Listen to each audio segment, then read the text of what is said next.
¿Puede Dios derribar en una sola noche los planes que los hombres orgullosos han construido durante años?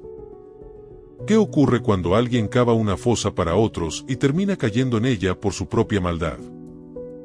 ¿Y cómo actúa la providencia de Dios cuando todo parece inclinarse a favor de la injusticia y del poder de los impíos?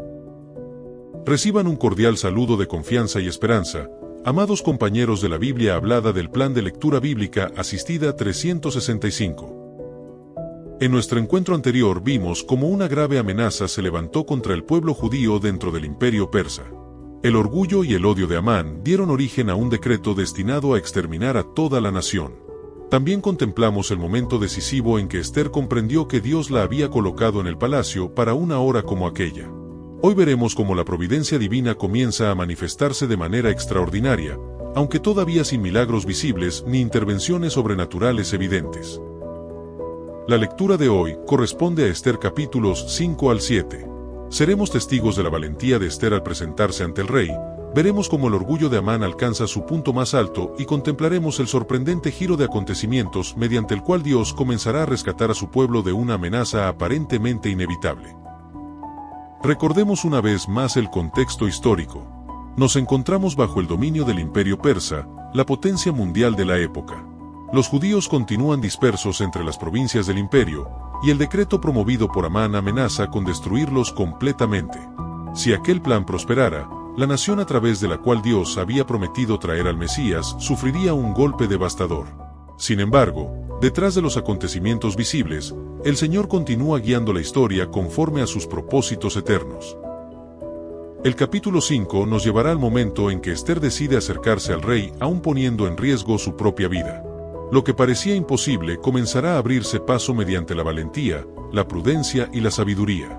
Mientras tanto, el orgullo de Amán seguirá creciendo hasta cegarlo completamente ante la realidad de lo que Dios está haciendo.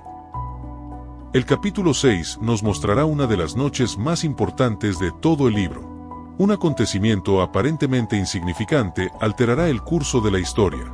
Lo que parece una simple casualidad revelará nuevamente que la providencia divina está gobernando incluso los detalles más pequeños de la vida humana. El capítulo 7 nos conducirá al desenlace de esta dramática confrontación.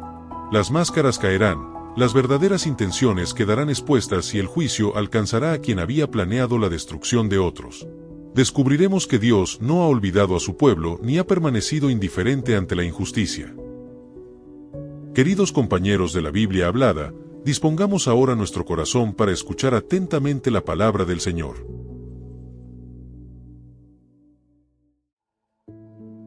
Esther 5. Esther invita al rey y a Amán a un banquete. Aconteció que al tercer día se vistió Esther su vestido real, y entró en el patio interior de la casa del rey, enfrente del aposento del rey, y estaba el rey sentado en su trono en el aposento real, enfrente de la puerta del aposento. Y cuando vio a la reina Esther que estaba en el patio, ella obtuvo gracia ante sus ojos, y el rey extendió a Esther el cetro de oro que tenía en la mano. Entonces vino Esther y tocó la punta del cetro. Dijo el rey: ¿Qué tienes, reina Esther, y cuál es tu petición? Hasta la mitad del reino se te dará. Y Esther dijo: Si place al rey, vengan hoy el rey y Amán al banquete que he preparado para el rey. Respondió el rey: Daos prisa, llamad a Amán, para hacer lo que Esther ha dicho. Vino, pues, el rey con Amán al banquete que Esther dispuso. Y dijo el rey a Esther en el banquete, mientras bebían vino: ¿Cuál es tu petición, y te será otorgada? ¿Cuál es tu demanda? Aunque sea la mitad del reino, te será concedida. Entonces respondió Esther y dijo: Mi petición y mi demanda es esta: si he hallado gracia ante los ojos del rey, y si place al rey otorgar mi petición y conceder mi demanda, que venga el rey con Amán a otro banquete que les prepararé, y mañana haré conforme a lo que el rey ha mandado. Y salió Amán aquel día contento y alegre de corazón, pero cuando vio a Mardoqueo a la puerta del palacio del rey, que no se levantaba ni se movía de su lugar, se llenó de ira contra Mardoqueo. Pero se refrenó Amán y vino a su casa, y mandó llamar a sus amigos y a Zeres su mujer, y les refirió a Amán la gloria de sus riquezas, y la multitud de sus hijos, y todas las cosas con que el rey le había engrandecido, y con que le había honrado sobre los príncipes y siervos del rey. Y añadió Amán: También la reina Esther a ninguno hizo venir con el rey al banquete que ella dispuso, sino a mí, y también para mañana estoy convidado por ella con el rey. Pero todo esto de nada me sirve cada vez que veo al judío Mardoqueo sentado a la puerta del rey. Y le dijo Zeres su mujer y todos sus amigos, hagan una horca de 50 codos de altura, y mañana di al rey que cuelguen a Mardoqueo en ella, y entra alegre con el rey al banquete. Y agradó esto a los ojos de Amán, e hizo preparar la horca.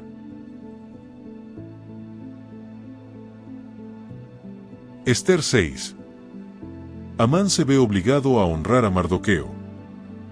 Aquella misma noche se le fue el sueño al rey, y dijo que le trajesen el libro de las memorias y crónicas, y que las leyeran en su presencia.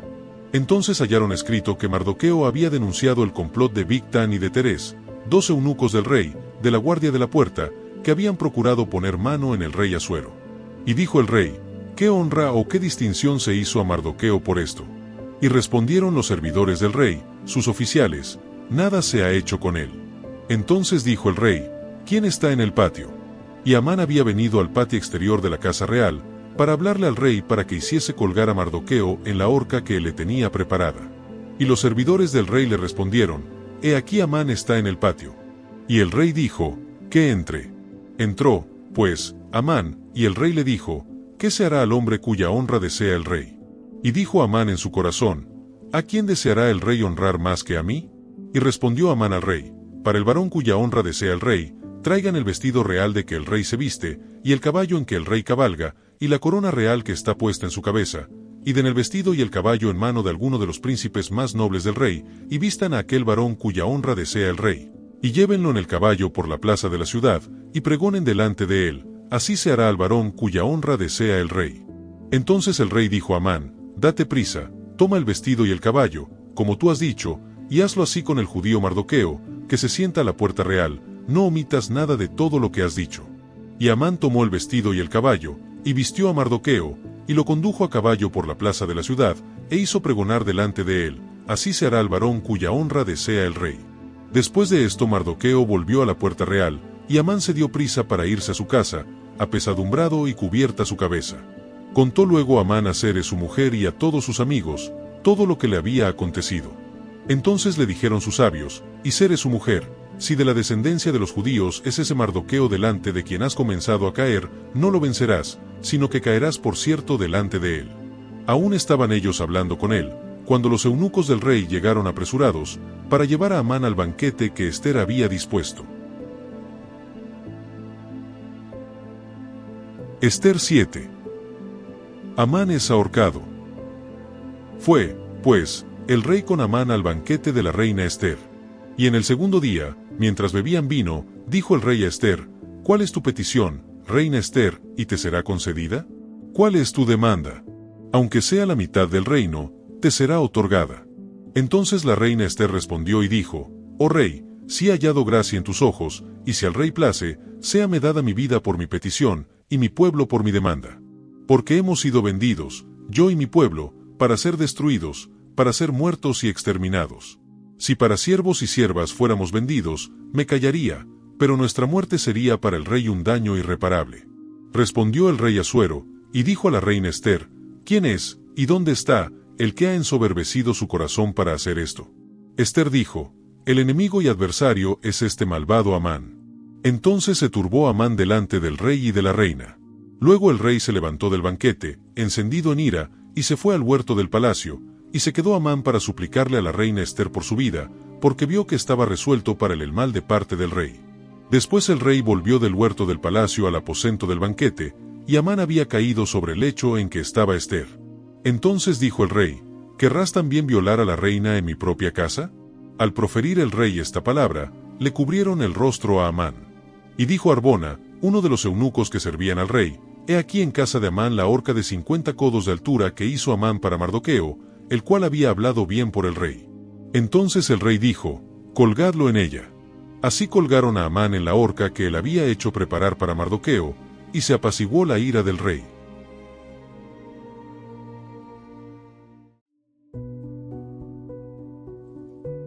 Fin de la lectura. Meditemos en lo que hemos escuchado.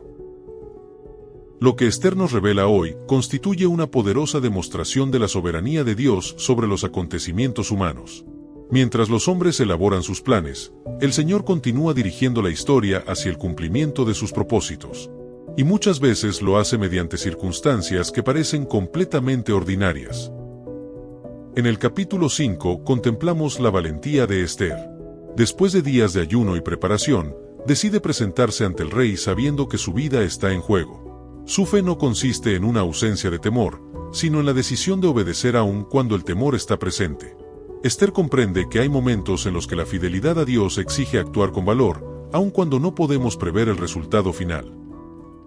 Al mismo tiempo observamos cómo el orgullo de Amán continúa creciendo. Su posición, sus riquezas y su influencia parecen convertirlo en uno de los hombres más poderosos del imperio. Sin embargo, nada de eso logra satisfacer su corazón mientras exista una sola persona que se niegue a rendirle la honra que él cree merecer.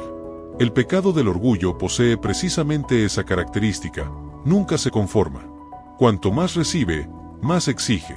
Cuanto más se alimenta, más destruye. El capítulo 6 nos presenta uno de los ejemplos más extraordinarios de providencia divina en toda la Biblia. No encontramos milagros espectaculares. No aparecen ángeles. No escuchamos una voz celestial. Simplemente un rey que no puede dormir. Un libro que es leído durante la noche. Un registro olvidado que vuelve a salir a la luz. Sin embargo, detrás de todos esos acontecimientos aparentemente comunes, Dios está moviendo la historia con absoluta precisión. Lo que para los hombres parece coincidencia, para el creyente es evidencia de la providencia divina. Resulta imposible no admirar la ironía de esta escena. El mismo Amán que había preparado una horca para Mardoqueo es obligado a conducirlo públicamente por la ciudad y proclamar su honra delante de todos. Dios tiene la capacidad de revertir situaciones que parecen completamente definidas. Aquello que los hombres consideran irreversible sigue estando sujeto a su autoridad soberana. El capítulo 7 nos recuerda además una verdad solemne acerca de la justicia divina. Finalmente, las intenciones ocultas salen a la luz. El hombre que había conspirado para destruir a otros termina enfrentando las consecuencias de su propia maldad.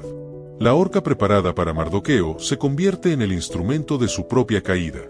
Una vez más, la Escritura confirma que Dios no permanece indiferente ante la injusticia.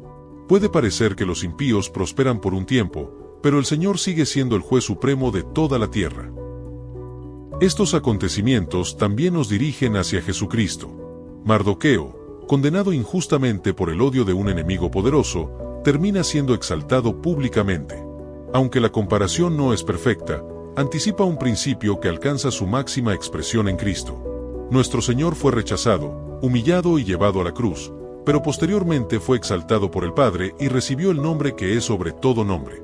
La aparente derrota se convirtió en victoria. La humillación fue seguida por la exaltación. Además, la intervención de Esther señala hacia la obra mediadora de Cristo. Ella arriesga su vida para interceder por un pueblo condenado. Jesús hizo mucho más que eso.